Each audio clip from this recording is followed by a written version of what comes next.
Hello. 2023. Here we are. Still here. Still here on Mother Earth. Still watching the planets as they appear to travel around us. I wanted to talk today about transiting Saturn. I've had several questions about the Saturn return and people commenting with concern that Saturn was returning to its birth position in their chart. Somewhat apprehensive. Saturn, like all of the planets and all of the signs, has two faces. One that is very positive and one that's dark. Of course, Saturn is its own personality as well. It's its own nature, its own energy. It's all about structures and systems which are somewhat boring. Saturn's never much fun.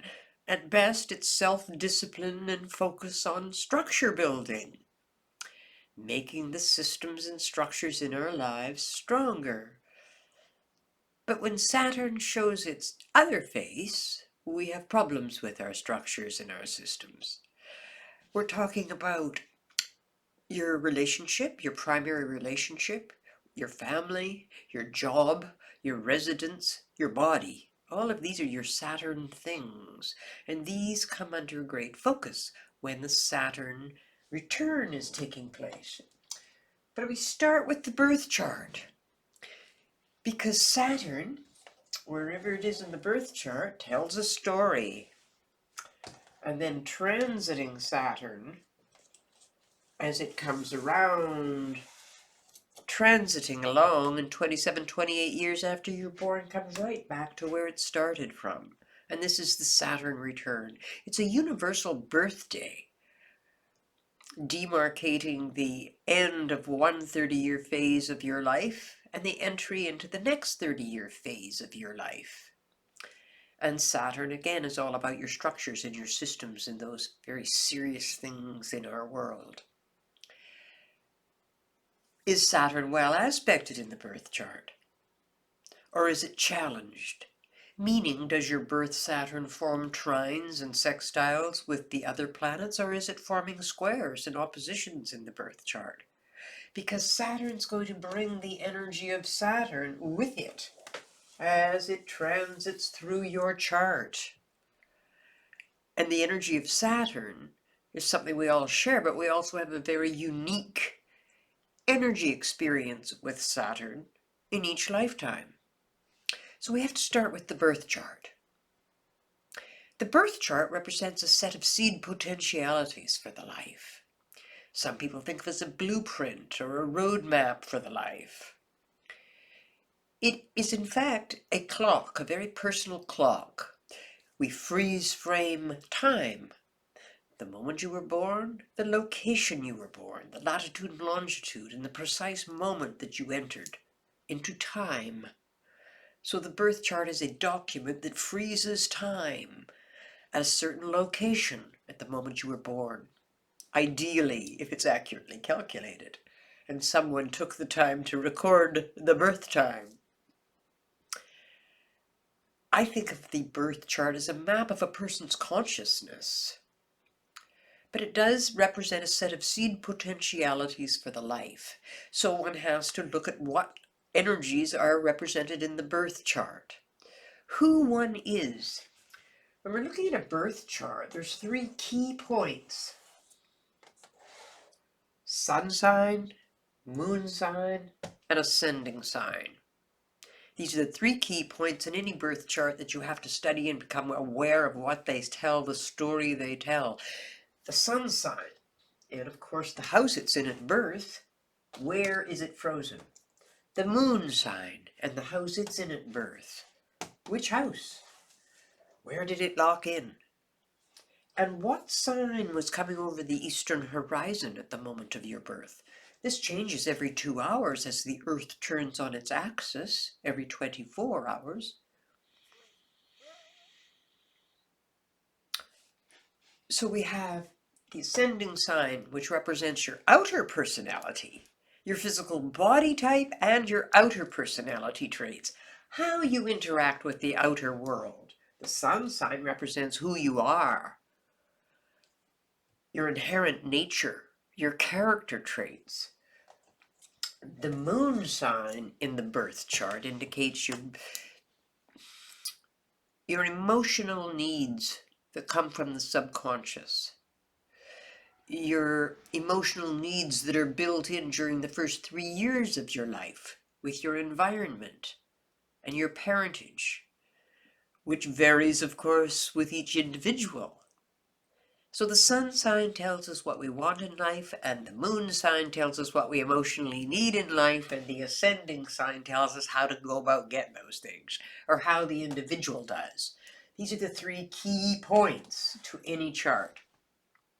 Then we step into examining their mind, how that works with Mercury, how Venus is working in the person's life with Venus, and how their assertive, aggressive side of their nature is functioning in this lifetime. The sign Mercury's in tells us how the conscious mind is working. The house that it's in at birth tells us what the mind is focused on, the things that the mind of the individual is focused on. Venus, the sign it's in at birth, tells us how the love life manifests, how the feelings are expressed, if there is artistic talent or not. All of this is going to be described by Venus's position, by house, by sign, and those important aspects. These angular relationships. If the Sun and Venus are forming a trine, an angle, at the moment of your birth that is a very favorable angle, then this would accent a very positive and pleasant and favorable energy manifesting in your personality, in your nature, and your life. The aspects are very, very important. Mars symbolizes how you assert your nature. The sign Mars is in at birth tells us how you fight, how you show aggression, if you are. The water signs are very emotionally based. The earth signs are very practically based. The air signs are very thought, logic, reason based. And the fire signs are very action based. So the sign that the planets are in, the house that the planets are in, and how they're interacting or relating to each other at that moment you were born, the aspects. This tells a whole story about you. And when we're looking at the birth Saturn, this is going to tell us about your father. This is going to tell us about the kind of structures you have in your life. Saturn, remember, tells us whether you're rich or poor. It tells us whether you are stern. It tells us a variety of things. Saturn symbolizes all of the structural systems in your life, as well as your father, your grandfather, your stepfather, the patriarchy. So what sign was Saturn in? What house was Saturn in? And more importantly, how was Saturn aspecting the other planets in your birth chart? Because that's the energy that transiting Saturn. Saturn was sitting in a certain spot when you were born. It was sitting in a certain spot, in a certain sign, in a certain location in your chart. Where does the clock turn? We have the whole clock turning every 24 hours. With a different rising sign coming up over the eastern horizon every 2 hours. And transiting Saturn slowly starts to move, and it takes 27, 28 years to come back to where it started from. And that is the big Saturn return that people are concerned about and interested in and experience. And for some, it's a difficult time period in the life. These are the people who have birth charts that show Saturn with challenging aspects in the birth chart. Because whatever energy pattern is set up in the birth chart, that's the energy that transiting Saturn drags along with it through your chart. So the house that Saturn is traveling through draws your attention to the things of the house that it's traveling through. And Saturn is always going to draw your attention to systems and structures in your life. So during the big Saturn return, life draws our attention towards these things if we don't do it voluntarily. The work, Do you like it? Are you going to stick with it? Are you going to work harder on it? Or are you going to quit and go in a new direction? This is a common issue often when Saturn returns to its birth position. Again, where was it at birth? Because the issues of that house are going to be really drawing a great deal of attention when someone experiences their Saturn return. And will those experiences be positive or negative? Well, that depends on whether the side of Saturn in your birth chart showing, manifesting the most, was the more difficult face of Saturn or the more positive face of Saturn. That energy in the birth chart will tell the story as to how you will personally experience transiting Saturn energies. But the Saturn return period is simply a universal birthday. And if you're as self-disciplined as you can be involuntarily focused on your structures, it's simply a time in the clock. It's just a passing of time. It's a demarcation point in the marking off the first 27, 28 years of your life.